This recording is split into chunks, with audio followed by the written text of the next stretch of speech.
I'm Amanda, and this is Not Your Granny's Quilt Show.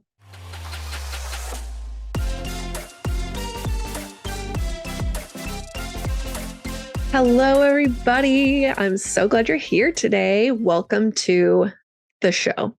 I have Lindsey Bills of the Quilting Corner on the show today, and oh my God, she's just so delightful.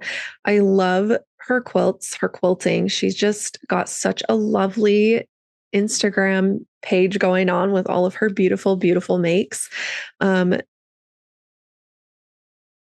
We had such a good time chatting, and I loved just getting to know about her and where her quilting journey came from. So I hope you love our conversation too. We talked a lot about just the challenges of when your, you know, community around you kind of dismantles and you're left with whatever else is left in your life. Like having a hobby like quilting can be so therapeutic and that's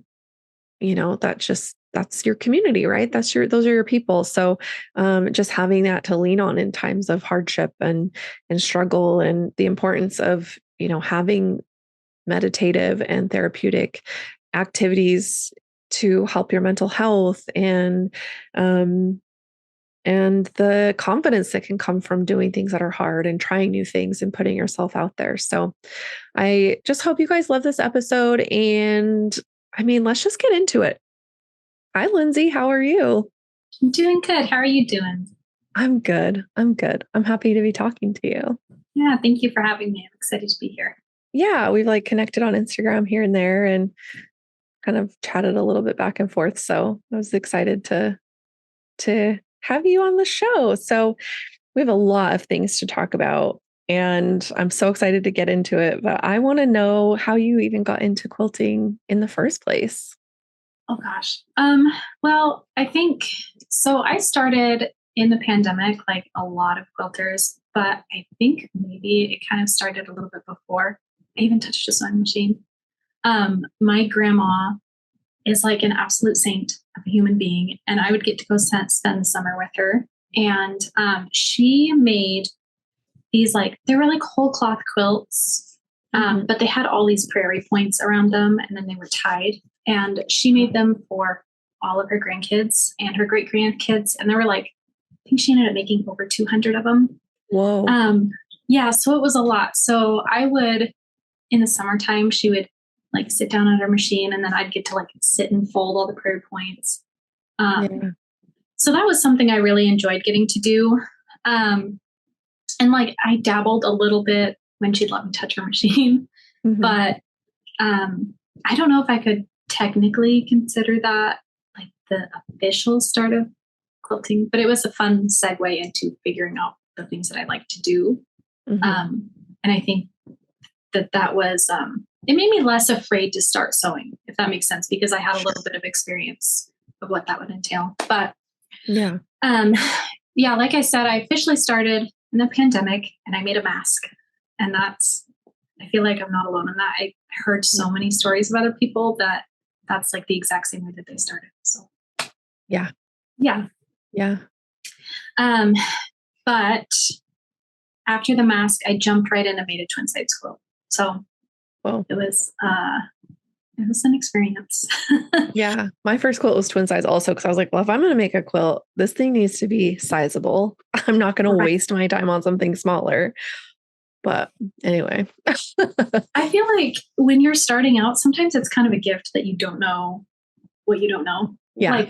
You can start something and it's going to be oh, who's going to stop me? I'm just going to do the thing. You don't really know what barriers or obstacles are going to come up in that. Yeah, exactly. Did you follow a pattern, or were you just I'm just going to make this? No. So I got on Pinterest, and I saw I don't even know who put the photo up or who it was by, but I saw a photo of this gingham pattern, pattern, but a gingham quilt. Sure. And I looked at it, and I was like, oh, I can just do squares of this color and this color and this color, because you've got a dark one and then a medium tone and then white. Yeah. And so I kind of deconstructed it and figured out if I do so many of this kind of 4 patch, then I could do a whole quilt. So I was already doing quilt math and like breaking things down and figuring out measurements. Yeah. But yeah, I did the whole thing. I had like, it was like a 4.5 inch acrylic ruler. That was one of the first things I bought. I did not have a cutting mat. And I'm trying to remember if I like marked it with a pencil and cut it out, or if I like went crazy and just used a rotary cutter on my table. I don't know. Like I have the junkiest table, so it wouldn't have been an ordeal, but like, yeah, I cut out each square one by one. So it wasn't like the most efficient thing to do. And I remember I hadn't even started sewing yet. I was like sitting there cutting squares, and I just thought, I was like, this is the dumbest thing. Like people do this for fun. Like this is the worst. But like the fact that I was making it for my son, I was like completely committed to getting it done. So I ended up doing however many 4.5 squares or 4.5 inch squares you need for a twin. And then I started piecing, and that took me like a month. Cause at that point, you know, it was like, if I have time here or there, I was and still am a stay-at-home mom. So it was kind of like, I'm a little busy, and it wasn't something that I loved enough to like make time for. So it was, whenever I found time, I would do it. But yeah, I got through piecing. And then at that point, I was like, okay, this isn't the best, but I'm going to move forward with this, and we're just going to get this thing done. And then at that point, it was like all hell broke loose. Like it was awful after that point. So I didn't know what basting was. Oh. I also didn't know like that a 4-inch throat space on a sewing machine would be like a restriction for certain things. And so what I did was I like laid out my backing, and I laid out my batting, and I laid out my top, and I would pin it one row, and then I would sew up one row, and then I'd like flatten the backing, flatten the batting, flatten the top, pin another row. And I just like took this thing one row at a time. And it was like every time I would sew a row, I'd have to take the whole thing out, flatten everything out, repin it. And then it was an experience. And I would not wish that on my worst enemy. So no, I'm just like, my jaw's like on the floor because I would never. No, I just, that's like, but I think too, when you don't really like have anything or anybody necessarily showing you or like guiding you as to like what to do next, it's just like, well, I guess this is what you do, you know, you kind of wing it. And when you have, I think, it's funny because I think sometimes you get just enough knowledge or information about something, and it like does more harm than good. You know what I mean? Like I can figure this out, and you're like, wait a second, this is the worst thing I've ever done in my life. 100%. And it's funny too. I feel like most people would think, oh, I'm going to go read some articles about this, or I'm going to go watch some YouTube tutorials. And I was like, nope, I'm ready to go. I'm just going to do it. And so I quilted this whole thing with like a 0.5 stitch length, and just, I was all for it. I was just ready to go, and I did it. And I quickly learned that wisdom from experienced people is very important. Yeah. maybe that's something to look into before jumping in. So yeah, holy cow. That's, I mean, honestly though, like good for you for like just pushing forward, because I think sometimes it can be so hard when you get to that point where you're just like, I don't know what I'm doing. And it's like so easy to walk away from something, but like, I mean, you said you're making it for your son. So obviously like you kind of had a bigger reason for making it other than just like, I just want to try this kind of thing. And so is it still around? Like, does he still have it? Yeah, it's still on his bed. Oh, that's sweet. Yeah, he really likes it. I'm actually currently piecing another quilt for him. So this is like the most recent one that I've done for him since my first one. So it's kind of fun. Okay. So like a little glow up on his quilting, or on his quilts. That's so fun. I love that. And so, yeah, I guess what I don't know. I just have so many questions. Like, did you know about the layers because of your grandma? Like you knew about the batting and you knew about all that? Um, I think so. I think that was definitely helped me trying to figure out like how I needed to set things up. But I was also kind of fortunate. My mother-in-law quilts every now and then, and so she kind of had a little bit of knowledge that she was willing to pass over to me. Okay. She lived at the time pretty far away, so I couldn't really like rely on being shown how to Okay. do that. But Uh-huh. yeah, it was helpful. That's good. Yeah. At least somebody to kind of call and be like, Mhm. hey, is this right? Like, am I doing this? Yeah. Mhm. I thankfully had friends and my mom, because she's didn't start quilting until like just a year and a half or so before me, but she's sewn her whole life. So she at least had knowledge of like, you gotta use your seam allowance, you got, like the basic stuff. And I never really like I don't think we had patience for each other when I was a kid for her to really fully teach me how to sew. And like it made me not really be that scared of like you, like learning how to in my early 30s, like to start actually sewing. Cause like every once in a while I could jump on a machine and do, I'd hem a curtain or just do something super basic. But to make a full quilt was like, I need every ounce of support in the entire world. And again, like I went for it with a twin size. I did follow a pattern and it was like, oh, this is an easy one. My friends were like, this is an easy one. It'll be fine. It was Yellow Brick Road, which is not that hard, but like when you've never cut fabric before, like they were teaching me how to use a rotary cutter, like all this stuff. Like I had to learn everything. And so to just have the idea that like you just did it on your own, like I'm just gonna cut this out and that's brave. Like I love that because I think so many people don't start things or don't try things because they're scared to like mess it up. And so you just went for it. And I love that. So that's really cool. And now you're here. This is awesome. Lots of fun. Yeah. So what was like after that, how like did you jump right into another quilt or were you kind of like, I'm gonna wait? Well, so I can't remember the exact amount of time that first one took. I think it was around maybe like 10-ish months. Um, but between like starting the quilting process and when I actually finished it, I found out that I was pregnant with my second baby.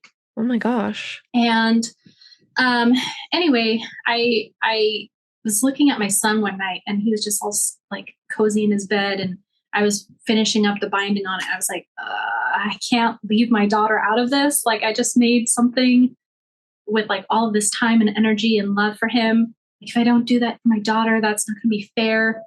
So I decided, okay, well, I'll just kind of suck it up and I'll make my daughter a quilt. And then I can just be completely done with this, Yeah. pack it up, not have to worry about it. So I started on another quilt. As soon as I got that one done, I just like moved on into the next one.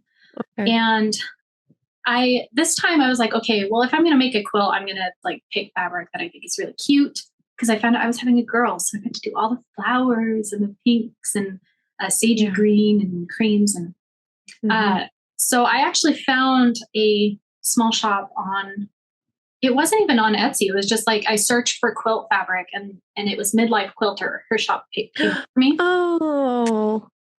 So she has like the cutest art gallery fabric prints and like solids. And I just went through and I was like, oh, that's cute. Oh, that's cute. Oh, that's cute. And I just like was going through and all these fabrics. I'm like, oh, this is like a whole entire thing. Like collecting fabric. I can see why people do it because there's so much fun stuff that you can find. So I ordered everything from her. There was this really cute print and I want to say it was by Art Gallery Fabrics. It was like this really soft baby pink. And it had like little rabbits. It looked like it was like a sketchbook drawn in style. So I picked a whole bunch of that up and I just kind of dug in. I decided to do a pattern that had a bunch of HSTs, which again, it didn't look for a tutorial. I just kind of like, I can figure this out. And so why not? Yeah, I did like a bunch of random scrap pieces, like in small pieces, and I tried to figure out how I could do that. And so I figured out two at a time. And Mm-hmm. then just kind of dove into that. And somewhere along the process, I think it was when I started quilting it, I decided I'm not going to do the machine for this time. I'm just going to hand quilt it. And so Mm-hmm. um, I figured out that I actually really like the hand quilting part. Wow. And then, shocker, that was the point where I'd actually started looking things up online. So I found a really good, it was like a YouTube video, and I believe it was by Susie Quilts, where she walks through like what supplies she does or what supplies she uses and her processes and how to bury thread and how much string you should be using.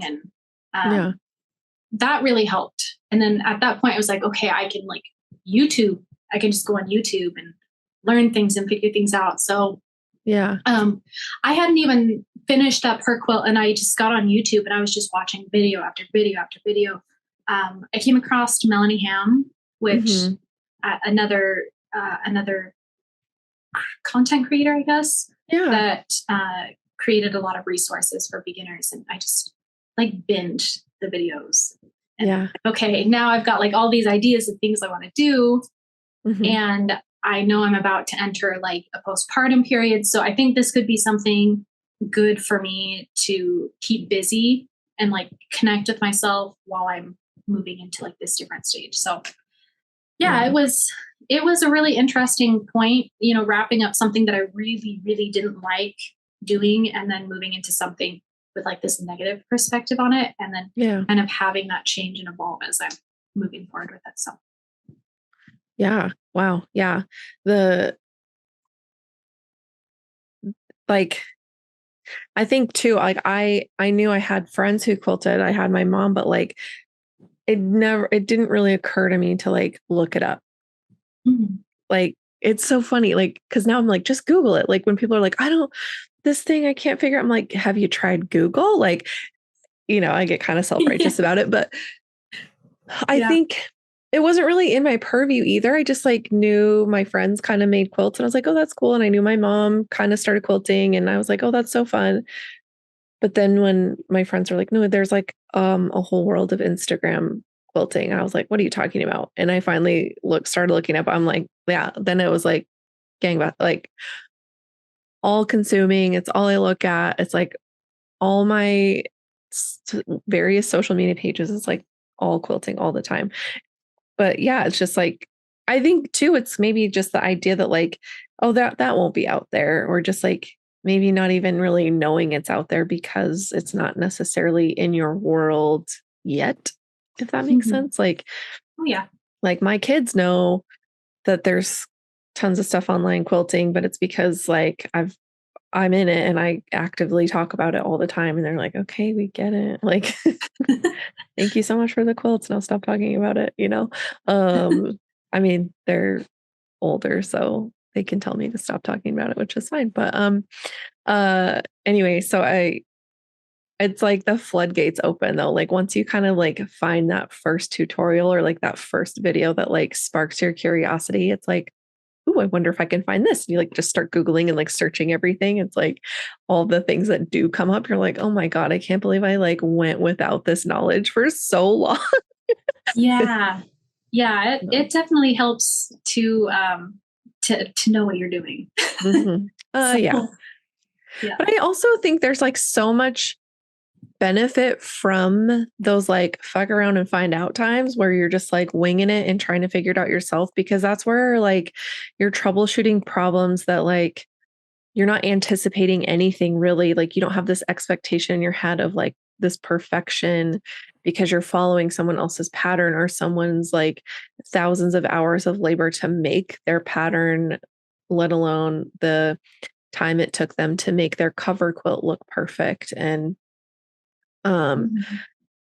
so it's like almost better to start that way, I guess. I don't want to like say one way's better or worse, but just I think that time of just like trying things and figuring stuff out and troubleshooting on your own and like coming to those conclusions of like, there has to be an easier way to do this. So it's like, Right. you almost like appreciate those things a little bit more, I guess. I don't Mhm. know. Like, did you find that like once you found like a cutting mat rotary cutter and like realized you could fold your fabric and cut more than once? Like, I mean,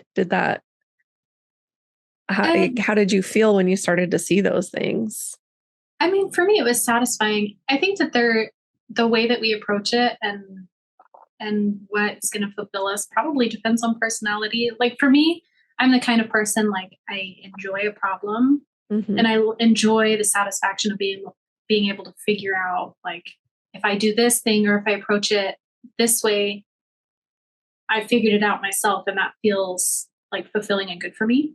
Yeah. But I know for some people, if they might come across a problem and oh, we wasted fabric, that could probably be a little bit more frustrating for them. Hmm. So I think for me, the fact that I enjoy a good puzzle got me through, and I think that that was a benefiting factor. If that Yeah. makes sense. Yeah. Yeah.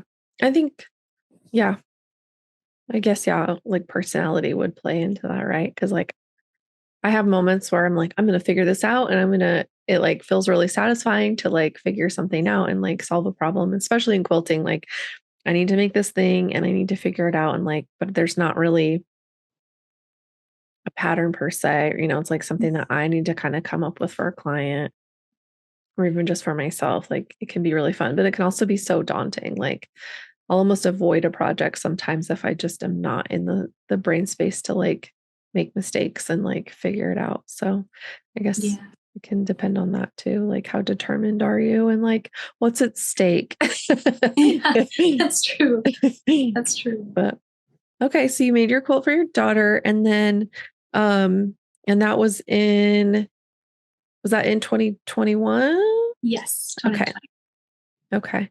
And so how like was it like, obviously, you're like, "I'm pregnant, I need to make another quilt immediately." But once she came around and you had her quilt, like, were you still quilting? Were you taking time to just, like, mom it up or Um, so I think for me, I kind of knew that I was going to need something to like ground myself. I I have a hard time postpartum. Like I'm the kind of Mm, person that ended up with things like postpartum depression and postpartum mhm, anxiety. And with my first pregnancy, I was kind of just like free falling and I didn't really have anything to like connect with myself or ground myself. mhm. And I think that it would have been a lot easier for me to find joy if I had something for myself that I could do to be happy, Yeah. to Yeah. think about what was going on that day and connect and think and have some quiet and peace. And so with my second pregnancy, I figured out pretty early on that I'm going to need to approach it differently than I did my first pregnancy and first Mhm, postpartum. And so even though I had wrapped up the quilt like before she was born, I kind of figured out that I didn't really want to stop. First of all, because I enjoyed it. But second of all, I knew that that was something that I needed to like maintain some kind of normalcy and mental well-being. So instead of jumping into another quilt, I believe I switched over to like some smaller quilted stuff. So I began making like table runners. I made my daughter a couple of little dresses, and that went pretty well. Uh, but yeah, these smaller projects weren't really doing it in the way I needed them to, if that makes sense. mhm. Yeah, I think it can, like, clear some creative energy, I guess, like because 'cause I've made a bunch of smaller stuff too, but yeah, there's, like, nothing like finishing a quilt, like Hmm. a full quilt. Yeah. Because I think sometimes it can be like, "Oh, that's a big undertaking, a whole quilt," but then, yeah, I'll make something small and I'm like, "Ugh, I, like, really still wanna make a quilt." Yeah. So, Yeah, it's true. Wrapping yeah. up something that you've invested a lot of time in is just like this.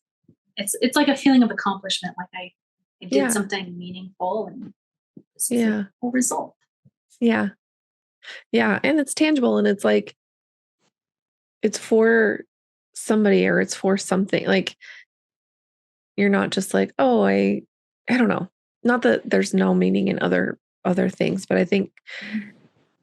I think when you have a hobby or have something you do that, like, results in, like, a tangible thing that can be gifted or can have, practical purpose. It's really satisfying in a way that like painting a ceramic figurine isn't necessarily going to. Like, yeah, they're cool and you can use them and they're beautiful and they're fun, but like it's not going to keep you warm at night. It's not going to, your friend isn't going to wrap themselves in a quilt that in a ceramic figurine that you painted for them. They're going to wrap up in a quilt and be thinking of you.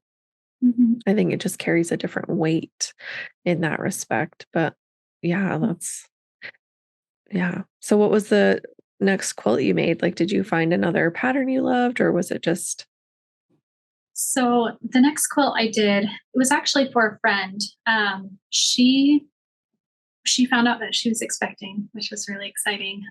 She had experienced a pretty intense loss before that. And so I knew that I wanted to be able to do something for her that maybe would be comforting. And would show her that, we were thinking about her, we were excited about this baby and ready to celebrate. So I found like this fat quarter bundle. I believe it was Kona. And it was like this rainbow. I don't know how many fat quarters, but it was a really pretty set of rainbows. And I cut them up into like long strips, and I did like this whole log cabin situation. So it was really simple. I think it was like 2-inch wide.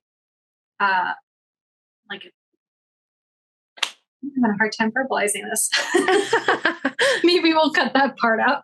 That's okay. Like, so you cut the strips into 2-inch wide pieces, and then just like the whole quilt was like a log cabin. Yeah. Not a bunch of blocks. Yes. Okay. Yeah. We've made quilts like that for clients before. And then my friend immediately copied it because she loved it so much. It was like scrappy and so fun. But yeah, I can visualize what you're saying. So like just a giant log cabin made out of 2-inch strips. Yeah. Oh, that's so cool. And what did you like rainbow? Did you keep the colors in order? Like rainbowy? Yeah. Oh my gosh. So it was pretty simple, but it's fun. It was like a simple way to get back into doing a larger quilt. And then I did machine quilt that one, and it was way less intense. So that was a good time for me. That's good. Yeah. It can be, I think it's fun too. And even if you do a simple quilt, like a giant log cabin or just like a simple patchwork, when you've learned so much and come so far, even going back to those simple, like the basics, and then doing things that you've like now learned how to do better, it's just so satisfying. Yeah. That's really cool. And I'm sure that was just like such a lovely gift for her. And I can only imagine, like, I mean, when you're a quilter getting a quilt, it's a different story. But like when you're a friend and like, I don't know, I just think too, it can be tricky because of course, like not everybody in your life wants a quilt necessarily, but also the people who want a quilt from you are really wanting quilts. And you're just like, you have to wait. It has to be like the right quilt at the right time. But so I'm sure that was just like super lovely for her and lets her know that you love her all the time. That's so cool. Yeah. So nice. Yeah. So how was your postpartum time with your daughter? Because it was rough with your son. And I think it definitely had its tough spots. I wouldn't feel like having a newborn is a walk in the park for anybody. But it was significantly easier for me than it was the first time around. When I had my oldest, I struggled a lot with intrusive thoughts, which is like an entire beast in itself. And I didn't really notice that happening the second time around. So that alone was like a big win for me. So something that really helped for like making time for myself is my husband would watch both kids for an hour on Saturdays. And so that 1 hour, like the scheduled time every week, I would come into my own space and just sit down and sew. And I think knowing that I would have that time to come back and just kind of like grab myself, recollect everything that happened that week and work through it was really helpful for me. But yeah, in that time I was able to work on some more smaller projects, and yeah, it was tough in certain points, but it was nothing at all compared to what it was the first time around. So I think just having the experience of like going through it before and like, I mean, obviously it still was there, but like, do you think that that lessened the impact of it because you successfully were raising your son and brought your daughter into that as well? So did it feel like that, or was it still it's just different because it was a different experience? I think it definitely could have been a combination of both. When I had my oldest, I was still in college. I was like baby. I think it was like 21 years old when he was born. And I Okay. was taking 17 credits of college courses. Holy crap. I think I did 3 semesters in a row, like right after he was born. And so when you're balancing, all of the time and energy that goes into exclusively breastfeeding and taking like intense end of college classes where they're starting to get a little bit more difficult, Yeah. and then not getting sleep and having to commute, an hour and a half every day. You're Yeah. trying to balance all of these things. And it's really easy to kind of just get like lost in sauce. Like you're doing everything for everybody else and you're trying to get graduated and get stuff done. And it's really hard to prioritize your mental health if you don't give space for your mental health. So I think the fact that I was moving into the second one, trying to be more intentional about making room to feel things and be mindful of where my hormones might be, where my brain might be at, and then making sure that I not only made space for myself, but then allowed people in my life that would, um, pull up the red flags if things were starting to look a little bit bumpy for me, so that I could go get the help I needed. So Yeah. Yeah. That's awesome. Like having community, I think, regardless of what you're facing mental health wise, is like so important. And like, obviously, therapy is important. And I'm like hard advocate for it. And my yes, husband's a therapist. So I'm like, hey, get therapy, guys. And community. Like, hmm I think sometimes that can be a little bit more powerful than just like one on one therapy, and having people who just let you show up exactly how you are, don't have any expectations. Like, as far as like how you present yourself to them, they're just like there for you no matter hmm what, is like that can be so powerful. And so having that is good for people to say, yes, hey, bro, you're not looking so good. yes, yes. Community is like one of the best things that you can do for yourself, but then also knowing that you can be there for other people Yeah. is good. It's very Yeah. important. Yeah. It's like we're hardwired for that, right? Like our brains are Mhm. hardwired for that connection and that feeling of like, yeah, I got your back, you've got mine. And we're going to have hard conversations and we're going to love each other like unconditionally and figure this out as human beings because things are hard enough, Mhm. but I think that also takes another level of just like knowing yourself and knowing who you are so you can come to it authentically too. So, and being Mhm. honest about yourself. Like I think sometimes we don't know ourselves well enough to like show up that authentically to create strong community, but Mhm. I think it can be also built over time as you start to learn about yourself and make space for yourself and make space for your friends, then it can be really cool. So that's that's really, I'm glad you had that because I think that that can be really hard too, especially when you feel like you're alone. And like I can't even like I struggled as a person with not kids going through college. Mhm. I just can't even imagine. Like, and I would see people in my classes and stuff, they'd come, they're like, I'm pregnant. And I'm like, what are you going to do? Like, that's so hard. That's a lot. Yeah. So I just, congratulations. Like, I mean, not that you should put your mental health aside for things, but just that you're tough. You're tough as nails. Like, you got it. You made it through and you're on the other side. And that's crazy. It's just like so wild to me when people can do that. Cause I'm like, I couldn't even get my own self to class sometimes, let alone taking care of kids and doing college. No, no, thank you.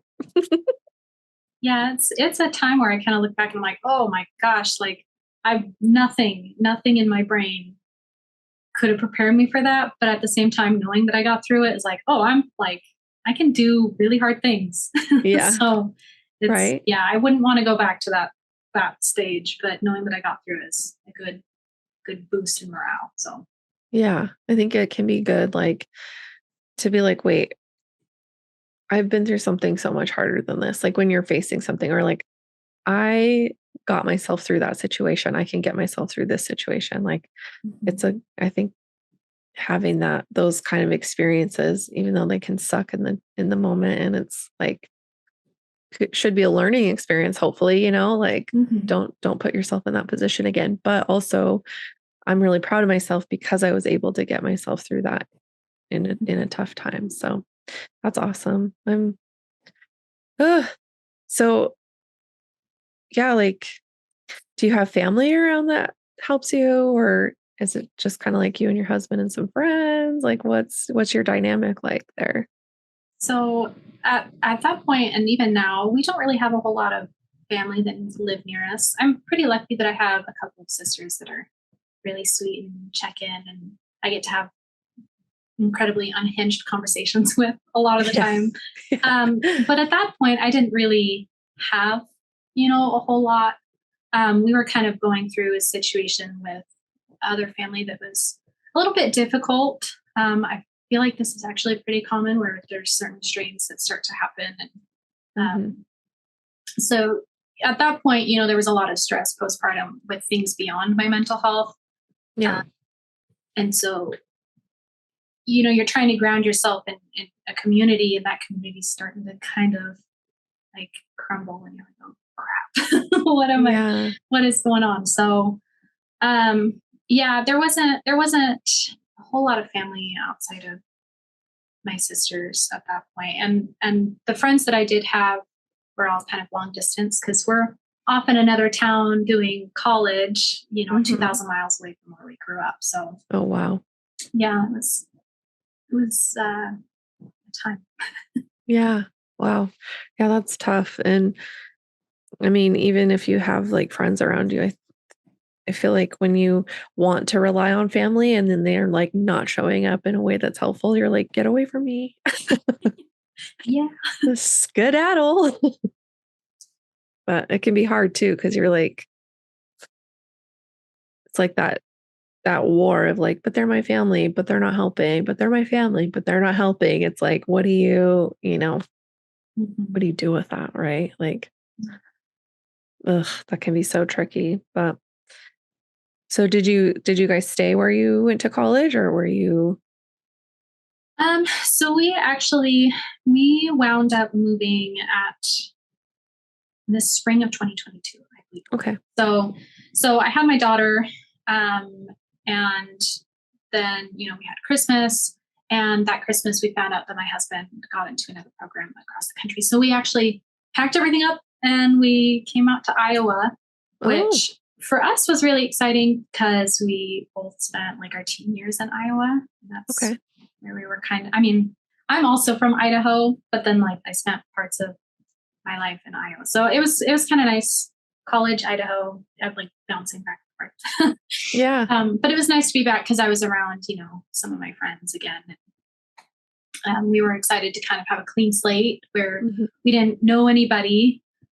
For us, that kind of felt like a good thing in some ways. And then it was like a nice little fresh page. So Yeah. but yeah, at that point where when we were moving, I think I started my Instagram page in January of 2022. Okay. So just like a couple months after I started that, we moved. And that Okay. was that was also an ordeal trying to figure out how to navigate, moving 2,000 miles. Again, we're kind of struggling with family, so it was really just us figuring this stuff out, and Mhm. we did it. So that's Yeah. kind of how we ended up here, where we're at now. Okay. Okay. And like, were you able to find, like, yeah, I guess, how did that go in terms of like bringing your quilting along with you? And like, were you able to find like anybody in your community, like around you, that quilts to do that with you? Or is there like a local shop that was kind of instrumental in getting you more established there? Um, I I wouldn't say that there was necessarily a whole lot of community for us. So at that point, when we were moving, we were kind of at like the pinnacle of the faith deconstruction. Mm, And so moving into a new area where you're going to go into this new church, I think we ended up going like twice, okay. and then things kind of like crumbled for us. So we didn't really have that, which was something we planned on, being able to form a community in our religious space. Yeah. I don't know where to take this, but we didn't find community in the way that we needed it, and thankfully there's a really awesome quilt shop in town, but it hasn't really been like a place where I've formed huge relationships or friendships, if that makes Okay. sense. Yeah. Yeah. Yeah. So, I mean, it's probably just your Instagram then, like your online presence is probably where you're Mhm. finding that community and Yeah, that's definitely a space I started to really lean on heavily.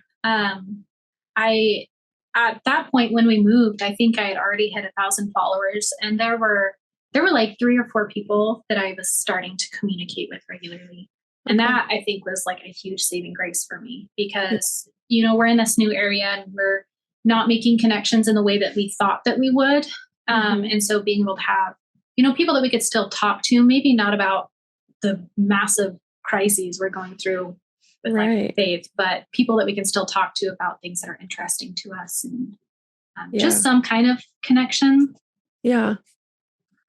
Yeah. Gosh, that's hard. And I mean, I've been deconstructing from my religious upbringing too for the last like, I don't know, a long like I say a long time, but not I don't know. It's just been like very like concentrated on it in the last like probably 5 years. But Mhm. that's a tough spot to be in because yeah, it's like all these things and all these like ways that maybe you used to find comfort or people that used to bring comfort. It's just like that's not there anymore. And so Right.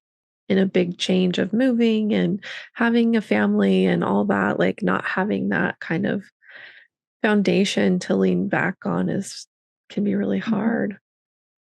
Yeah, it was a little bit tricky too because when we had moved in the little bit of time that we had attended the congregation local to us, I was able to make like 2 friends that we were having play dates with, and I was like really excited because this was it to me. I was like, this is going to be a really genuine, cool friendship. You've got kids my age, and we're able to go do things together. Yeah. And then we decided to leave, and it's like ghosted.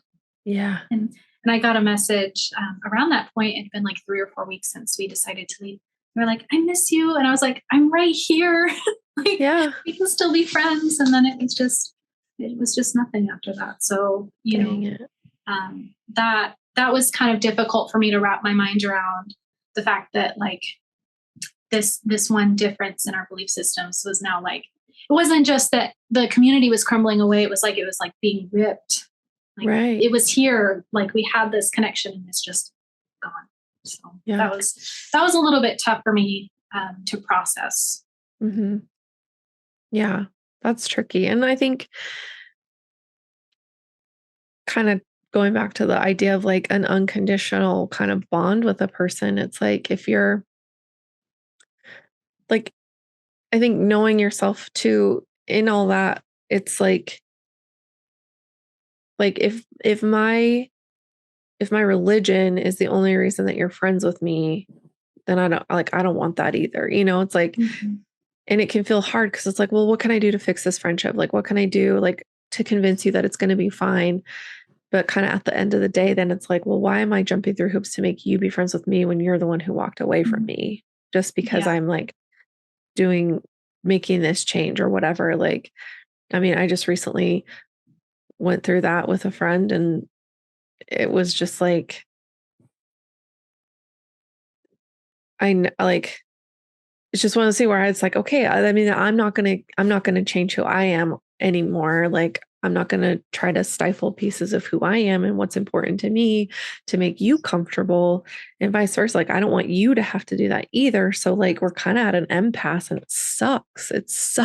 sucks so hard because you're just like, it feels so unresolved, but it's like there's no resolution except to just like let them be who they are and let yourself be who you are and just kind of like find ways to kind of move forward. But it's so hard. Yeah, it sucks. So fun. Yeah. Wow. Was like quilting a comfort in all of that at all to you? Like, were you just like, I'm just going to make a million quilts and shut the world out because this is stupid? Yes, Yeah. 100%. I'm actually very thankful. Like, yes, it helped me through postpartum, but I'm so thankful that I had it at that point. Because, while I'm deconstructing, I'm getting all this information and things are getting thrown at me, and I'm like, it's so much. It Yeah. is so much information, and your entire worldview is like everything changes. Yeah. And so to be able to just like sit down and keep your hands busy, and I don't know what else to call it other than meditating. For me, it was like a form of meditation. I was Yeah. able to like just take everything and like work through it piece by piece by piece. And there were certain points where I just thought of nothing, and that was Yeah. a gift. I just Yeah. just focused on what I needed to get done. I really, really think that it would have been a lot more difficult to get through that phase if I hadn't have had something that was like I mentioned, a grounding opportunity for me. So Yeah. yeah, quilting. I don't think it's a coincidence that I got really into quilting around that time. I think that it was calling to me because I needed that mentally. So yeah, that's when things started to really pick up for me. Yeah. Wow. Yeah, I think you're right about the meditation because I think when I think the whole point of meditation is to clear your mind, give your brain space to just exist without thoughts and ideas and voices and all the things that like go on to influence you. Just it's just to exist. And so when you can find something like quilting or crochet or needlework or whatever, like there are so many things that can do that too for you. And so the repetitive like nature of sewing, because you don't have to think so hard about it. If you're chain piecing, if you're just sewing squares together, like there's certain parts of it that can definitely, and you have to focus on it. Like, right. You have to focus on the measurements that you're making and the cutting and the putting the blocks together. You can't have too many things going on in your head or you will fuck up. And I can attest to that because I have had to seam up so many quilt tops because I'm like, oh my God, where did that block come from? And it's just because my head was somewhere else when I was making it. Right. And like, Yeah. so you have to like wholly give yourself over to it or it's going to not come out right. Yeah. So that is meditative practice and it is so therapeutic and allows your brain to just rest, right? Because I think we Mhm. drive ourselves crazy with all the thoughts we have. And like you were saying, you struggling with intrusive thoughts is so hard because they're just there and you're like, no, absolutely not. But they like keep coming at you and you're like, why? Why? It like go away, please. I don't know. What else do you do? Yeah, it's crazy. But yeah, having that meditative practice can be so healing and Mhm. be a part of that therapeutic process of learning to just like be at peace in those tough, tough moments. So I'm glad you Yeah. had that because like, what else do you do? It's like, Right. it's so tricky, so, so tricky. So like, yeah, I guess what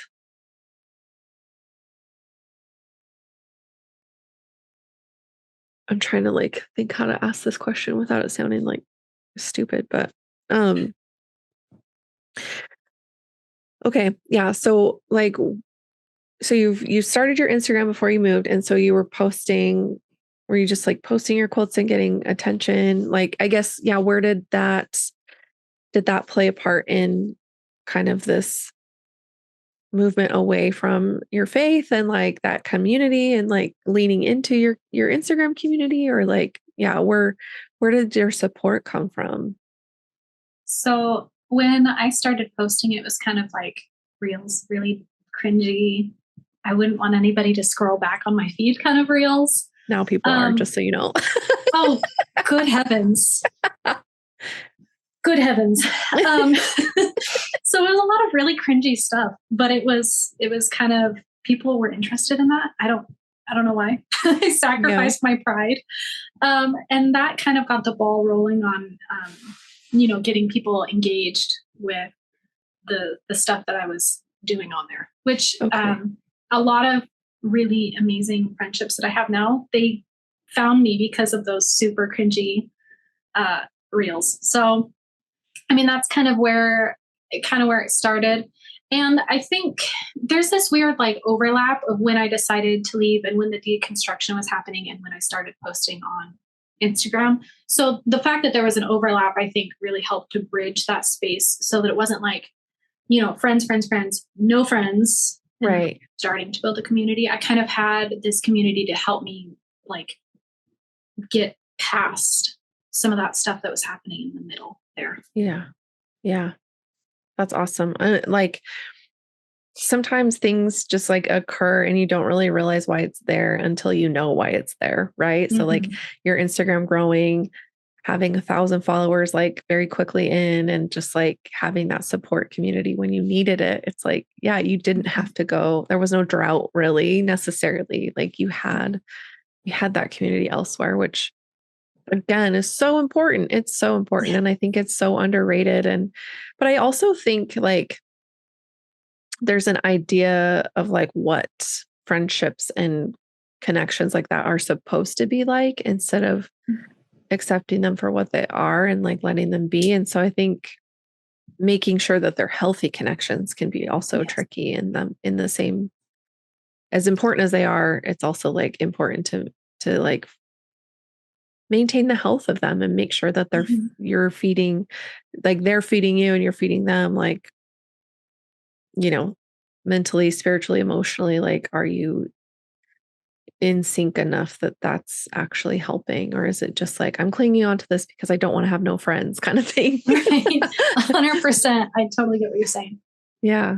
So but like, again, you had that there. So that's really amazing. And like, I think one of the things that has helped me too is, like the community around me and the followership I have of genuine people who have like-minded thoughts and ideas and perspectives on life. And, um, I think when you're raised in a religion that's very like heavily misogynistic and like women are on the bottom of the ladder of like importance, and you step into a community and start finding people who are like, no, that's not how this works. And like help you lean into your voice and encourage you to share your voice and encourage you to think for yourself and speak for yourself. It's like, oh, wait, I can say what I want to say. I can have my own unique thoughts and it's fine. Like I can have wants and needs and I can say them out loud. It's like this whole new thing opens up. I swear, like empowered women empower other women. Like just them being there, being like completely themselves and living in creativity and just like being unabashedly awesome. Yeah. Is the coolest thing for people that are like, oh, I don't know I don't know how I feel. I don't know if I'm good enough for this. Like just seeing these really incredible people, I'm like, oh yeah, like they can do it. Like, why can't I? Yeah. Really fun. It's really honestly so great. And like, I love it. Like, I feel so much happier than I've ever felt. And having quilting and having this thing I love so much, and also be able to find like the non-traditional and the like more liberal and open and like outspoken people. Like it has done wonders for my self-confidence. And like, not that I need other people for that, but just seeing other people do it has given me the confidence to do it. And the more I speak up for myself and the more I share who I am, the easier it gets for me to also support other people. I think that's like where it's at, is it can be really hard to support other people when you don't feel supported. Yes. Yeah. And so it's definitely feeds on itself, right? It's kind of recursive in that nature. But yeah, I guess I mean, you were sharing to just share what you were doing, but like did it, because you've done some like brand partnerships and stuff. So like when did that come into your purview? Like when was that? I mean, I guess were you just like, wait, I can do this one day, or was it something that like somebody offered to you to think about, or like how did that come into your mind? Um, oh gosh, I'm getting to the point where it's like things are starting to get fuzzy after like a year before that. So I believe my first partnership was with Oliso. Okay. And I will just give them a quick shout out real quick. They're incredible. They will work with like I say smaller, but like maybe like I don't know if I want to cut this. I'm having a hard time talking. No, you're fine. You're fine. So my first partnership was with Eliso, Mhm. and they do a really good job about working with some smaller creators. And Okay. at that point, I was doing like a shared giveaway, I Oh, believe with Mommy and Me Quilt Co. and Full Moon Fabric Co. And it would have been for one of Fiona, Mommy and Me Quilt Co.'s pattern releases in okay. 2022, I think, 23. Okay. I don't know. I can't remember. Right? The years just like blur together. I'm like, I don't even know what year it is right now. It's So it's so fine. fuzzy. Yeah, it's okay. But I was able to work with them. And then after that, I was like, well, if I can work with one company, like what's stopping me from being able to do this with others? Yeah. And that experience, like I didn't necessarily do that to gain followers. Like that was a fun little bonus, but it was a fun opportunity to kind of get behind the curtain and see like what does it look like when you're working behind the scenes with companies. And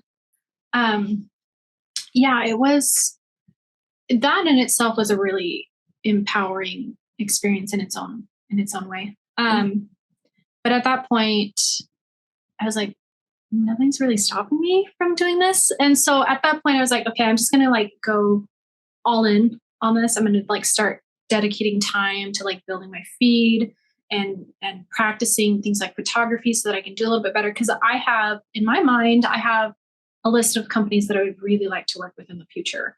And so Yeah. if I can get my feed and my profile like ready to go for that, Yeah. that'd be awesome. My little cat wants outside. Okay. I'm gonna go let her out. Okay.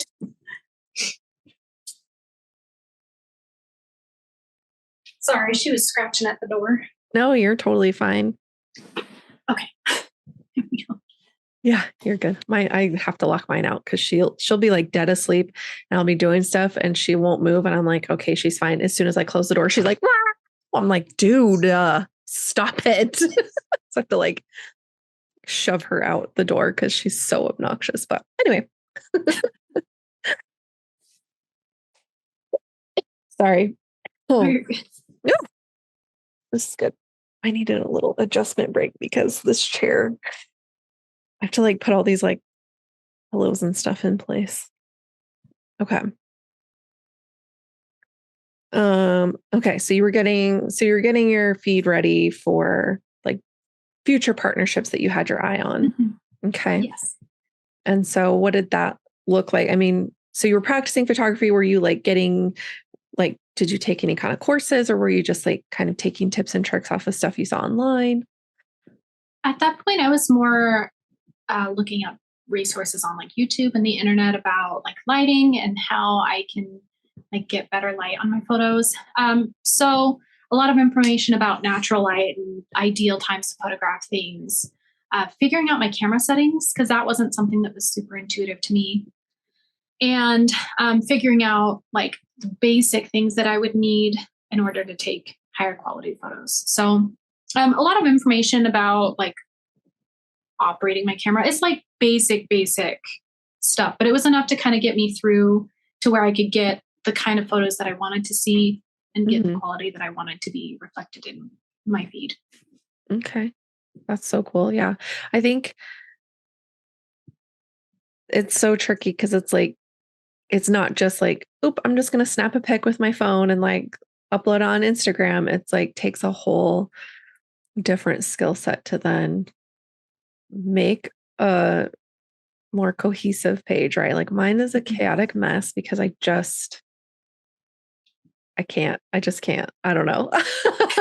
I'm like, I'm sorry, maybe in the future. But so I have like so much respect for people like you who take the time to really learn that stuff. And like it doesn't, like you said, it can be so basic. And I know that there's like things I can do better. I just don't. So good job because your page looks amazing and it's beautiful and so fun to look at. And I appreciate that about an Instagram page. So that's really cool. And so like what brands did you have in mind that you were looking for? So I was really paying attention to what brands would do, like ambassadorships or collaborations. Hmm. And so at that point, I I had applied to a couple and gotten no's, but my big like prize winning one that I really, really, really wanted to get into was Ruby Star Makers. So Yeah. I was like, that's an absolute pipe dream. But like if I start shifting over to using their fabrics, which I already love and I'm already starting to get into, Yeah. maybe that would kind of show that I would be a good candidate for that, maybe. Yeah. But yeah, that was like the golden ticket. Like if I could do that, then I feel like I could do any kind of ambassadorship moving forward. Yeah. So yeah, that one. And then I eventually would really like to do some kind of ambassadorship with like a sewing machine company. Mm, So we'll see. yeah. Yeah. I know a couple people who've done it and they've loved it. Mhm. It's been super cool for them. And um I think it's like such I think social media just has like opened so many doors for that, for brand partnership and for ambassadorship like that, and giving people, the space to have that way to engage with the community that they love and have built up, right? Like fellow Mhm. quilters and sewists, and but to also, work with a brand and try new things and bring that information to customers. And yeah, I think, yeah, that's really cool. And like, I mean, I'm in the same boat in terms of like, I have certain people I'd want to have on the podcast, and part of me is like, I can't ask them. Like, the podcast isn't big enough. It's like I hesitate, and so I still have like my list of like dream guests. But Do it. oh yeah, I I believe know. in you. Thanks. I know. I just need to reach out. I just hesitate. I'm like, I really want this person on the show. And I like start to formulate a message. And I'm like, I can't do it. I can't do it. Like, I can't take rejection right now. I know. It's so funny. But so I can like understand that. But I think you've created something so cool within your own space. And so I think, you can give that almost, it's like a portfolio, right? Of saying, like, Mhm. look, this is what I do. This is what I make. This is my presence online. And I think that's a gift for other brands, like wanting to work with creators because they can see like, oh, they're going to represent our product really well. Mhm. So that's awesome that you took that time and did that, because I think it just makes a better case for you. And you're a Ruby Star maker for 2025, right? Yeah. so so there you go. You got it. You did it. Yeah. That's incredible. I'm so excited for you. I applied. I didn't You. get it, which is fine. I mean, like I said, my page is a mess, so I was not expecting anything, but just had to try. Just throw my hat in My the ring. fingers are crossed for you. I think you can do it. Yeah, maybe I maybe in the future. I am still kind of like in that weird space of like, why? Like I still have, even though I put in like a lot of work and I try to do the best that I can at a lot of the things that I do, I still have like major, major, major imposter syndrome. Um, Mm, so I don't know. I sometimes I will see there's this hashtag, it's like Ruby Star Rejects, I think it is. And I'll uh-huh. go look at these feeds and I'm like, these are gorgeous. Like the things that you're making are insane. You've got high quality work, and your lighting, first of all, you're doing an amazing job of documenting, like, why on earth are you not? Yeah. But yeah, I don't know. I think it's really interesting to see that I'm getting into these things. I don't know. I don't know. I just still am like, why? Why? Yeah. But yeah, I think that there's a lot of incredible people out there, and I really highly encourage still applying and still going after it if it's something that you want, because I think that it's completely possible. So yeah, no, for sure. And I think too, it's one of those things where it's like, there's only so many spots, right? They can't have everybody, Yeah. whether it's Ruby Star, whether it's Riley Blake, or, it's like, there's other maker programs out there. Yeah. And there's only so many spots. There's only so much fabric. There's only so much, it's like, so yeah, like keep trying. If you didn't get it this time, it's okay. Like try again. And you're right. It's just like with the QuiltCon rejects, you're just like, are you kidding me? How did that not get in? But it's like, you get a different set of jurors every year who decide what gets into the show, and a different set of judges every year. So it's like, it's not going to be the same. I think maybe there are some things that could maybe be a little bit different on the other side, but I'm not on the other side. So I don't know what that looks like for them. So I'm saying that with a very tiny grain of salt, because I don't hold any weight in that sphere whatsoever. But I think, like you mentioned, imposter syndrome, and I still also suffer from it, because I'm like, who am I? What? This is crazy. But I think some imposter syndrome can be good because it shows that you really care about what you're doing. But I also feel like sometimes it's in the way, it gets in the way. Like it's a voice. It's not even your own voice. It's like someone else's voice telling you these things that like maybe came from somebody or an environment that you were in your past that made you feel that way. And so another like mental health kind of thing is like trying to dig in and figure out where that voice is coming from. Like, is this really me? Am I just excited and it's like a disbelief and excitement? Or is this like, I'm letting someone else's voice determine how I feel about this situation? Like, am I like dampening my excitement because past me is trying to make someone else feel more comfortable around my excitement and my emotions? If that makes any sense. Like, yeah, totally. Do you find that, or are you in touch with that within yourself to be able to like kind of talk yourself out of feeling like an imposter? Sometimes I kind of worry if like the imposter syndrome is like a little bit of fear. Like I'm putting myself out there and I'm doing something that feels bigger than what previous Lindsey would have thought that I was capable of. And so it's like, okay, I'm doing something new. Am I going to get hurt by this? Is it going to fail? Is it not going to be well received? Sure. And so I don't know if it's like me like trying to close myself off so I don't risk like getting a little bit of emotional ouches. Yeah. Right. But yeah, I don't know. A lot of the time when I have imposter syndrome, I just kind of have to like, okay, why am I feeling this? Is that a legitimate reason to be feeling this? I've put all of this work into doing this. Is this logical? Like I've put in the work, even if nobody sees it, even if nobody cares, I still have an outcome that I worked hard to achieve. And that alone is worth celebrating. So yeah. I don't know. Every time I experience it, I like try to talk myself out of it, but sometimes I just got to sit and let it happen. So Yeah. Yeah. I think sometimes when you fight those feelings too, it can almost make them worse because you're like not allowing yourself to process that you're feeling it. And so, but I think that's valid, like a fear of the unknown, like you're stepping into new territory and like walking into a space that you're like, okay, I've told people I can do this. Like, can I really do this? And that self-doubt can be kind of noisy sometimes. So I totally get that though. Cause I feel that too. And like making quilts for other people, like, I'm like, yeah, I can make that. And then I get into it and I'm like, I don't know if I can make this quilt. Like, I don't know if I can make this thing happen. But I think we can combat that too by just like continually showing up for ourselves and continually showing up to like put our best foot forward and try to succeed.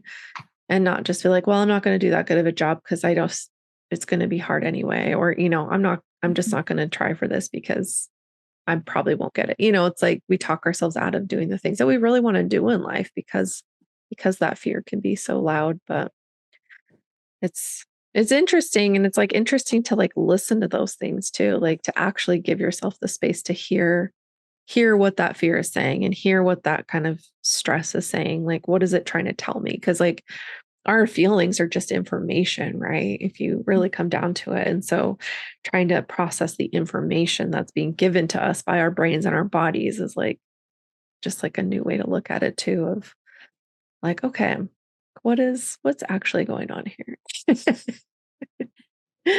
So, um, okay, so you released a pattern in 24? Yes. Okay. And that's your first pattern, right? The Yes. Yeah, that would have been my first quilt pattern. It was Carousel Flight. Carousel Flight. Okay. It's Mhm. beautiful. I love it. And so Thank what you. was the inspiration behind that?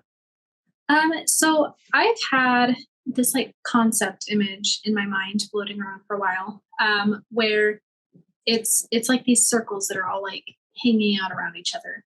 And so the idea I think comes back to Circle Game by Joni Mitchell, just like a Oh, song. hmm. And in it kind of like mentions like time is moving forward. You can't stop it. It's Okay. just going to keep progressing. And so um, in my head, I have like we are each like our own little bubbles, and Yeah. time is propelling us forward. Um, and even though there might not be overlap of like we're living the same exact experience, we're all living like next to each other and all going through the same time together. Yeah. But Hmm. this is so hard to verbalize. It's okay. We're all like together. We're this community and we're moving through things together. And especially in motherhood, like you might feel like you're alone, but at the same time, millions and millions and millions, if not billions and billions of Yeah. mothers have also experienced the same things that you're experiencing: the loss of sleep, maybe colic or postpartum mental health struggles. We're all in this moving simultaneously together, and you're never really truly alone. Yeah. And so in the design, I think that kind of reflects that each unit might be its own person, but we're all going through this life together, especially in like the current climate with some things being kind of rocky and you might feel alone and you might feel scared. We still Yeah. have each other and we're still shoulder to shoulder with each other. You're not going to be going through this time by yourself. So Yeah.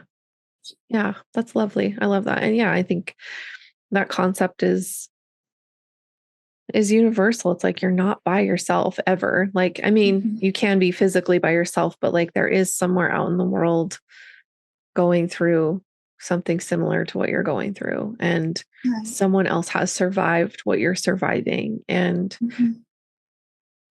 so just having that knowledge can sometimes be such a comfort of like, I'm not really by myself. I'm not really alone. And if you reach out to find community, there's usually community around Mhm. what that thing is, that challenge is. So, oh, I love Right. that.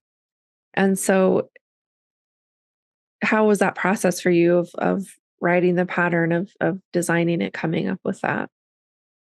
I did have a pretty big learning curve with that. I was really, really, really fortunate to have an incredibly kind friend. So big shout out to Fiona of Mommy and Me Quilting. She was like the biggest source of encouragement with this because I had the idea and like I kind of wanted to do a quilt pattern, but I just didn't really have a lot of faith in myself and my ability to do that, to like Uh-huh. execute it the way that I had planned it in my mind. Mhm. And she's like the biggest hype girl. So she's like, you can do it. And if you have any questions about the programs, like ask me. And I was like, oh, that's sweet. I'm having a little bit of a struggle with this. And she just was like, video, video, video, video, video, like walking me through everything. I'm like, Wow. I seriously could not have done it without her. She is like the biggest encouragement. So there was a lot of learning when it came to like Adobe InDesign and Illustrator and all this stuff. It helped to have support with that. And there was a learning curve of, sending my stuff to an editor and working with like Adobe Reader. Um, Mhm. and there are things looking back now on my pattern. I'm like, oh, I could have done that better. But at the end of the day, like I've grown since then. And so it's Right. not surprising that I feel that way. Yeah. And I feel really proud of myself for giving myself um, the space to learn. A lot of the Uh-huh. time that happens the hard way for me. Right. And still like looking at this like big task and thinking, maybe I can. I want to do it. I'm not sure if I can, but maybe I can. Uh-huh. And working through the problems one at a time. It was a really big feeling of accomplishment for me. And yeah, it really solidified the fact that I am first of all surrounded by incredible people, Yeah. and um, and second of all that people are interested in the things that I'm doing. That was a really big confidence boost for me. Like Mhm. people could see something that I did and think that is worth, investing in. That felt amazing. But then also knowing that I have the capacity to learn new things and to try new things and Yeah. uh, figure stuff out. That was really important for me. Yeah, that's incredible. Could you imagine just like going through all of that and looking at like something that your past self did and just be like, I don't know, I can't see any way to improve it. Could you imagine being that in that headspace that like you didn't learn anything from the process? Like, oh my God, that would kill me. But just the fact that like I think that's so cool. Like even within the same, you're writing this pattern and even getting to the end of it and it's this pattern you've been working on, still being able to look back and go, oh, I could have done that better. Like it's just like such a testament to just like the capacity we have as human beings to just grow and grow and grow and like learn so much in short amounts of time, really. Like, Mhm. and I love looking at back at like old stuff I've done, old quilts I've made, and like being able to pick out the flaws kind of actually helps me because then I'm like, I know how to fix that now. Like past me didn't, but I know now because like just what I've learned in the last whatever 7 years that I've been quilting um is just a testament to like how far we've all come, right? Like so you being able to actually write a freaking pattern and like yeah, you had support, but like who doesn't? And like just to think that like you were cutting out 4.5 inch squares willy-nilly because you just wanted to try to make a quilt for your son, like, and now you're a Ruby Star maker and you partnered with Eliso and you've got this great support network of other amazing quilters and you've written a freaking quilt pattern. Like, that's so incredible. What a huge journey. Yeah, I sometimes I'm like looking at this and in the scheme of things, it's probably just like this teeny tiny little blip in the human experience. But I look Sure. at this and to me it's a testament of the fact that like you can work really hard and there's going to be results for that. Yeah. Whether or not it's in the way that you expected, you know, who knows? But it's Mhm. still worth putting in the work to try and do better because it will pay off um, in some way. If not, Yeah. then just knowing the satisfaction that I can do hard things and I can figure things out and I can increase the quality of what I'm doing. Or Yeah. maybe I can, you know, uh, focus more on finding joy in the experience. And that in itself is an improvement too. So, Yeah. Absolutely. Absolutely. I think it can just be, I think we can almost get in our own way of like, well, I'm not going to take the time to make this nice because it's just for me. mhm. Even in those moments, it's like, but how you approach that is how you're going to approach other things. So if you are approaching things for just only yourself, kind of sloppy, like if you're trying to show up and make something for somebody else or, for a brand deal or whatever, like, are you still going to come to it with that same attitude of like, well, it's not going to matter. It'll quilt out or like, oh, I don't need my points to match. Like it'll be fine. And like, I'll fudge it later when like it's worth putting in the effort to make it nice. It's worth putting in the effort and using the best of the skills that you have at that time because like you said there's a payoff down the road, right? Like if you prove to yourself that you can make something nice and crisp and you can get your points to line up and actually show up and not cut every single one of them off, like then what's your next quilt going to look like, right? Like how much further can you take that, and how much better is it going to just be because you took that time to actually prove to yourself that you could do something really cool and like use your skills to their maximum. Mhm. I love that.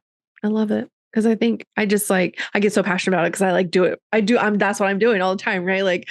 So, I mean, I have my moments, but I just think every time my quilting improves and my skills improve and I can show it in the next client quilt I make or the next or project I make for myself, it just makes me want to do it even more. So I think if we give ourselves the space to do that, it just increases the likelihood that we're going to just continue that on. So anyway, I could go on about it forever.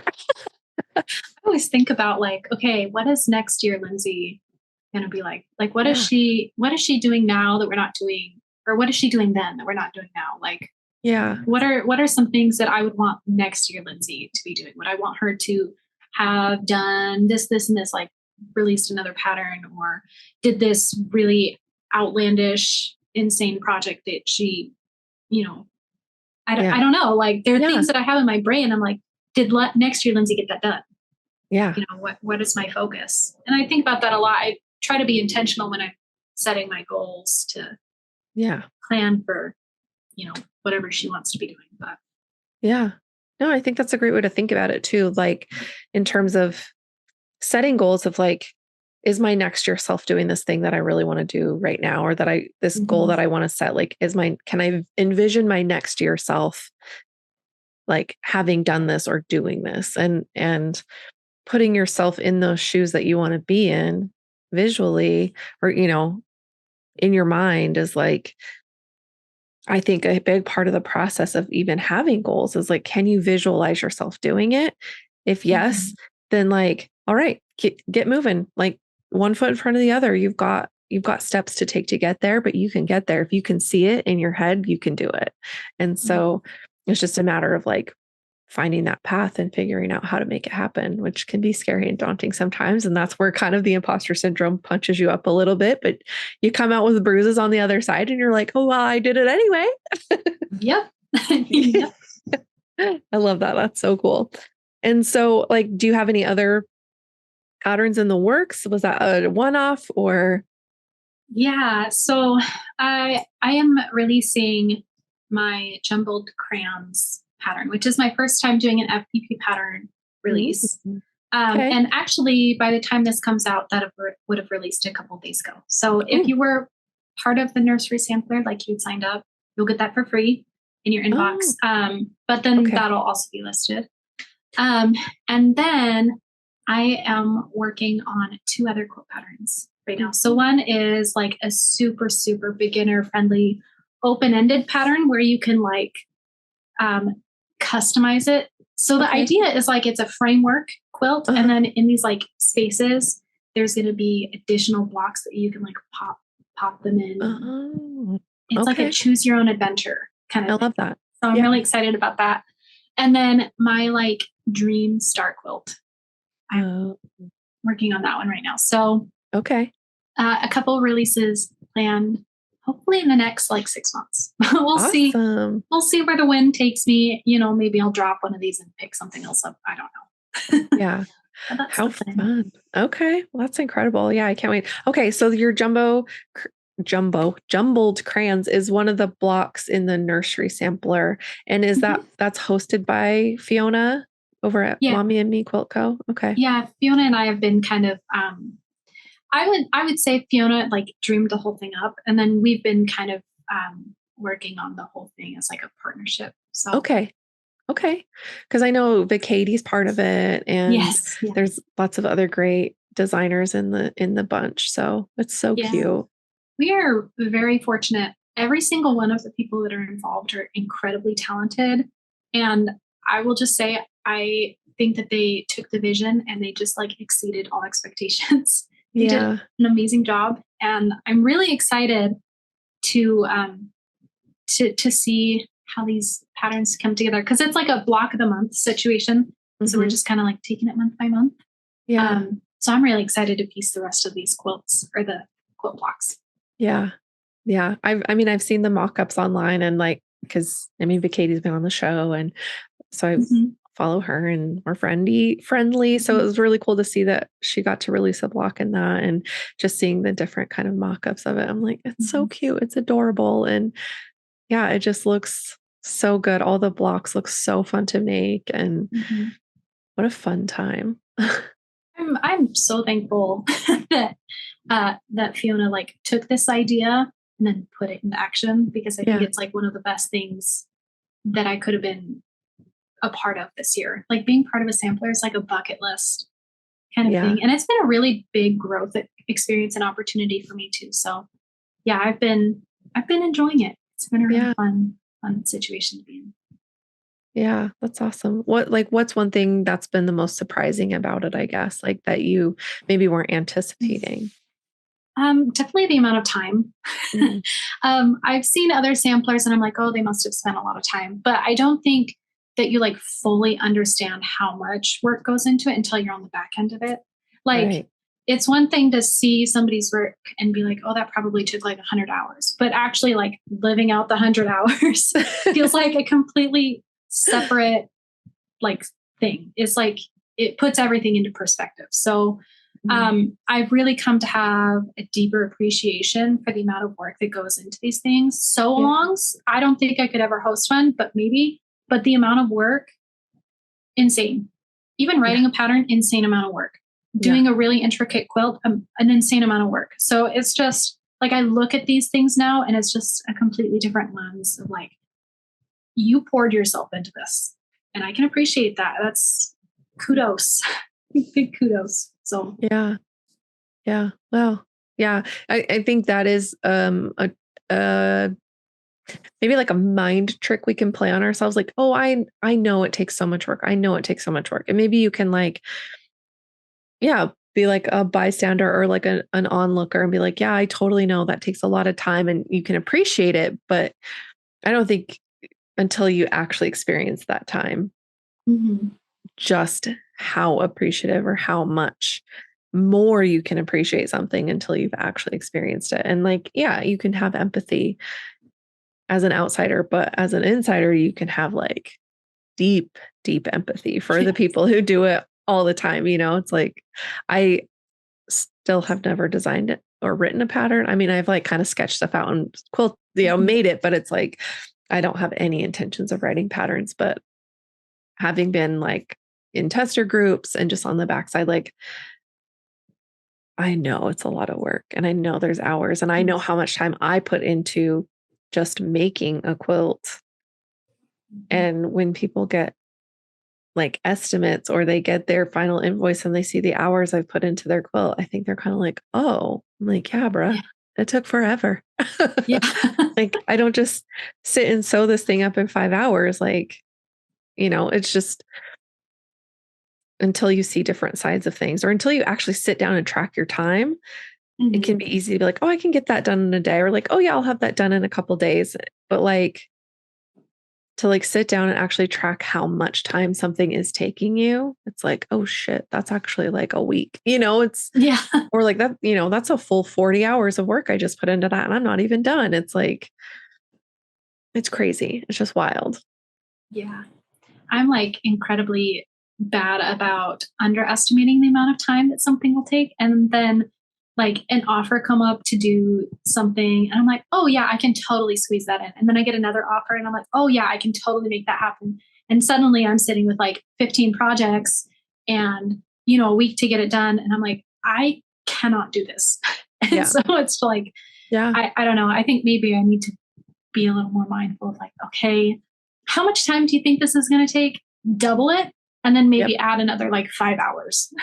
It's No, for real. Like, I just coming from the business aspect of like being hired to make quilts for people. Like, because my mom started the business with me. And when we started making um like quilts for commission, we were like, oh yeah, that should only take about this much time. We were severely underselling ourselves. And mhm. so as we were going through the first kind of like year that we were offering that service, we were like, we're not making any money. we're like really broke right now. And so I'm like, we need to raise our prices. Like the materials cost what they cost. That's not something we can change. Like, but it's our time, it's our labor. And so we started kind of tracking our time finally of like, okay, I'm making a baby quilt. It's pretty simple, but whatever. Like, I'm just going to track how long it takes me. And then to see the hours, I was like, oh my gosh, like, okay. But now I know I can tell people this is about how long it takes me if it's simple. If it's more complicated, it's going to take more time. The materials are whatever they are. It's like I can't, but I think it's just so easy to severely underestimate our time, especially because if it's not something you're tracking or trying to monetize all the time, you don't really think about it. You're like, oh yeah, like, oh, I did that in a day. It's like, okay, well, maybe because you did something for yourself in a day because you're really excited about it. That's a whole different ballgame when you're having to make a quilt for somebody that you don't really want to make because it's not for you. And maybe they picked fabrics you don't want to look at. And, there's like all these other factors, right? And so, or maybe there's other stuff about your business that you have to engage with in the middle of all of it. You can't just sit and sew for 8 straight hours kind of thing. Like you've got kids, you've got work, you've got, business emails, you've got podcasts to record, you've got a husband, you've got, it's like other people who need your attention. And so I think that's like another part of being a woman in business, especially like when you're kind of doing it on your own and making yourself making your online presence what you want it to be. You're not like hired by a specific company to show up a certain way necessarily. Just like figuring all that out and valuing it for yourself, within yourself, for yourself, and for other people. Because I think the more we communicate it, the easier it's going to be for people to swallow that pill when they have to. Like, I'm valuable. Okay. Yes. Yeah, that is enough for an entire podcast episode in itself. I'm sure somebody could talk about that. But yeah, the way that we value ourselves and our work. And I have an entire spiel about not pricing things the way that you should, but I'll spare you. Yeah. I seriously like, okay, I just have to touch on this just like for 2 seconds because it recently happened. Somebody reached out to me and was like, I really want this quilt for my new baby that's coming in April. And I was like, well, first of all, I'm booking into October already, so cannot do it. But she sent me someone else's Etsy listing for this puppy dog quilt.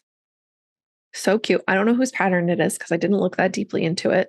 Looks like maybe like an earlier Elizabeth Hartman that's like not as detailed, still detailed, right? It's like the ears and the eyes and the noses and it's like so cute. And she's like, I just want it smaller, blah, blah, blah. This person had it for sale. It was like a large throw size. Like, anyway, she had it for sale for only $200. Stop. I was like, no, freaking out by myself because I'm like not going to freak out on this poor innocent lady who just wants a really cute quilt for her baby. And I'm like, I totally love this. It's so cute, but I'm just going to tell you right now, I am flabbergasted. And this is what I told her. Like, I probably shouldn't have, but I don't care.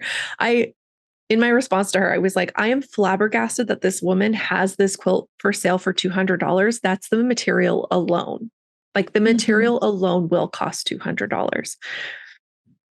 So maybe her labor doesn't have value to her. I said, but if I were to make this quilt at this smaller size, this is my rough estimate. And I'm just like, I can't, there's absolutely no way it would. So then again, it's like one of those instances where it's like somebody's not valuing their time because they're just making quilts and selling them. And like, that's your prerogative. You're allowed to do that. But then when I turn around and I'm like, that's actually going to cost you $700 for a smaller version of that, it makes it hard for me to ask for what I know my time is worth.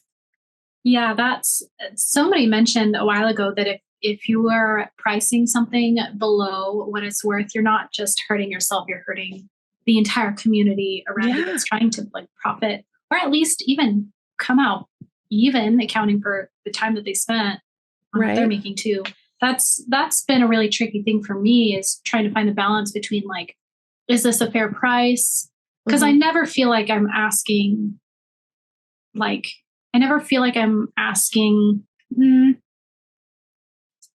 trying to figure out how to phrase this. I always feel like I'm overpricing myself, even if I'm underpricing myself. So like trying to find a fair balance of where they feel that it's fair and I feel that it's fair. Usually if I'm where I feel it's fair, it's still going to be under. So I have to be like really mindful. If I go any lower, is this going to have an impact on the value of what other people are going to be able to sell for? So yeah, it's just something I have to like constantly keep in mind. Yeah. Yeah. It's so hard. And I think, you know, you just have to say no to people sometimes because they can't pay what you know that you're not owed in like you owe me sense, but just like my time costs something, right? Like it's not for free. I'm not doing this as a favor. I'm a business and I have operating costs. And even that, it's like, even if they were just covering the materials alone, like that's still costly because quilting cotton and high quality materials are expensive. Like I'm not using, you know, low quality products ever. I'm always going to go for what's going to be best for the longevity and the survival of your quilt through being used and being loved and carried on through generations. And so I think also taking that into consideration on top of that, like, yeah, I'm charging you this amount of labor, but also you have to realize like, I don't just pocket that money. Like I have operating costs that like I pay my utilities through that. I pay for, you know, thread or supplies that I need, like stuff for the studio to keep my business running. And so I'm not just taking that $800 in labor that I just charged you on top of the materials and just putting it in my pocket. That's going to everything else that I do as well. So I think considering that, because people are like, oh my gosh, you probably make so much money off of quilts. I'm like, I actually don't. Like, I'd rather long arm because I feel like that's way more beneficial money wise. Like, it's a better, what am I trying to say? It's better like cost per whatever. What's the term? I can't think like, of it. I don't know. Time efficient. But I get what you're trying to say. Yeah, like it's more cost efficient as far as like making money for my business. Like that being said, like I still have competitive pricing and I'm kind of like, well, I think I need to raise my prices for that because I'm no longer now I'm like underselling myself based on what's the pricing is in my area. And so it's just like all these things that you constantly have to weigh and consider. And like, I don't want to be overpriced, but I also don't want to keep being the cheapest one in town either, because then that also says something like, oh, they must not value their time or they must not think that they do a good job because they're not willing to ask for more money. Like, I think that's what I think. Like if somebody's like that lady's only selling that dog quilt for $200, I'm like, why don't you like, is it not good? Like, is the quality not good? Did you use shitty fabric? Like what's wrong with it? You know, like, yeah, I don't know. Anyway, that's just me. I'm kind of obnoxious that way, I think. Like maybe to other people. To me, I'm awesome, but no, I'm just kidding. But I guess like more of like my Capricorn kind of showing of like, why doesn't this make sense? Like, why aren't you, you know, like I want to know why you're not being practical about it, you know?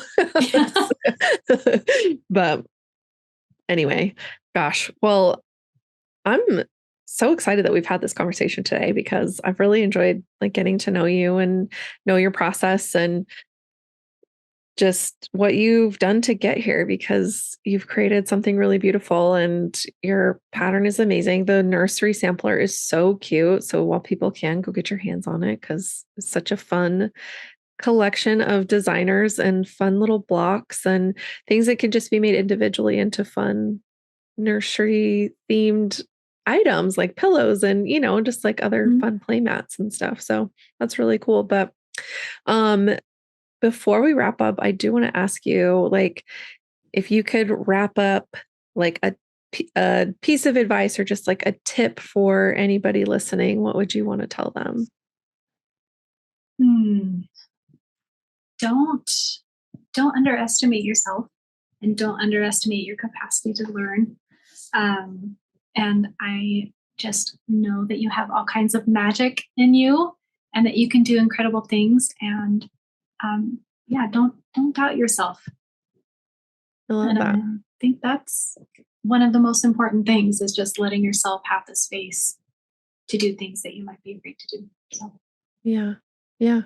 You should write that down and remind yourself too for when that imposter syndrome kicks in. write it on my mirror in some lipstick. Yeah, do it. I have affirmations on my mirror because I need those bitches. Like I get up in the morning sometimes and I'm like, what is my life? And I see my affirmations and I'm like, right. Okay, time to get to work. So I feel Love that. that. But well, thank you for sharing that. And thank you for being on the show today. And I can't wait to see your next patterns coming out and what you do with Ruby Star Maker. That's going to be so fun. I You. love seeing it. You're in good company. I've got some friends, other friends who are also in the program as well. And it's just such fun to see what people come up with all the new lines coming out. So congratulations and Thank you. can't wait to see what comes next. Thanks. I'm excited. I have no idea what's coming either. So we'll see. We'll see what we do. But I'm excited to play. Awesome. Well, we'll stay in touch and we'll chat again soon. Awesome. Thank you. Thanks.